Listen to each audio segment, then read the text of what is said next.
بروز قیامت ایک شخص کو لایا جائے گا، اس کے جب نامۂ اعمال تولے جائیں گے تو برائیاں زیادہ ہو جائیں گی، نیکیاں کم پڑ جائیں گی۔ رب کائنات حکم فرمائے گا جاؤ اسے لے جا کر کے جہنم میں ڈال دو۔ بندے کو فرشتے جب جہنم کی جانب لے جاتے ہوں گے تو ایک بال رب کائنات کی بارگاہ میں عرض گزار ہوگا اور کہے گا مالک و مولا، تیرے محبوب نے فرمایا تھا جو کوئی دنیا میں اللہ کے خوف سے رو دیتا ہے، اللہ سے ڈر جاتا ہے، اللہ رب العزت اسے جہنم میں نہیں ڈالے گا۔ اے مالک و مولا، میں اس بندے کی پلک کا ایک بال ہوں، مولا یہ تیرے خوف سے ایک مرتبہ رویا تھا، تیرا خوف جب اس کے دل میں پیدا ہوا تو یہ کانپ گیا تھا اور یہ رو پڑا تھا، جس کی بنیاد پہ اس کے آنسو نکل آئے تھے اور مجھ سے مس ہوتے ہوئے اس کے رخسار پہ آ گرے تھے۔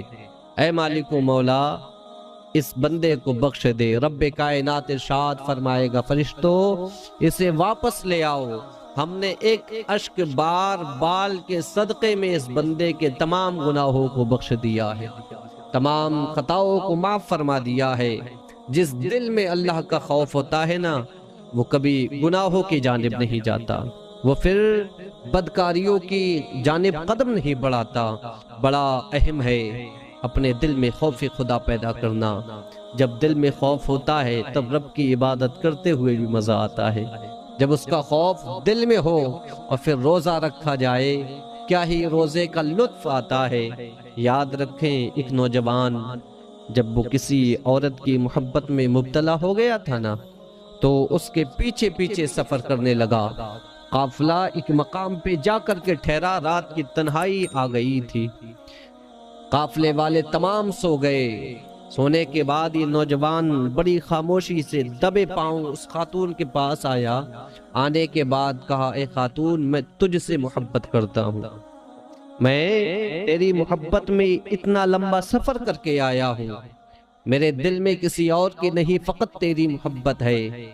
خاتون کہنے لگی، اچھا میری محبت میں اتنا لمبا سفر تو نے طے کر لیا تو جا دیکھ کر تو آ، قافلے میں کوئی جاگ تو نہیں رہا ہے۔ قافلے میں سارے لوگ سو گئے۔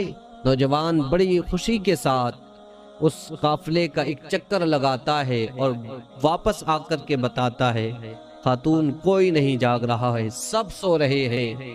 اس عورت نے ایک تاریخ ساز جملہ کہا تھا، اے نوجوان بتا تو صحیح، اگر سب سو رہے ہیں تو تیرا خیال اپنے رب کے بارے میں کیا ہے؟ یہ سو گئے تو کیا تیرا رب بھی سو گیا ہے؟ اس نے کہا تھا، نہیں، میرا وہ رب ہے جو نہ کبھی سوتا ہے نہ اسے کبھی اونگ آتی ہے۔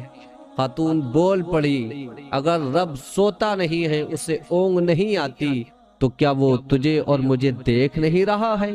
جب خاتون نے اتنا کہا، نوجوان کانپ گیا، لرز گیا، اس کے دل میں خوف خدا پیدا ہوا، وہ وہاں سے پلٹ کے واپس آ گیا۔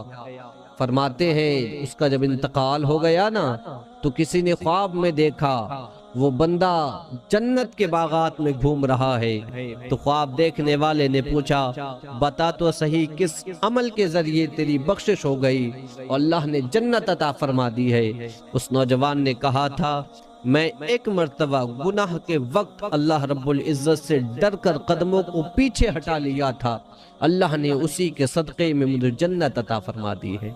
اس کا وعدہ ہے، وَلِمَنْ خَافَ مَقَامَ رَبِّهِ جَنَّتَانِ،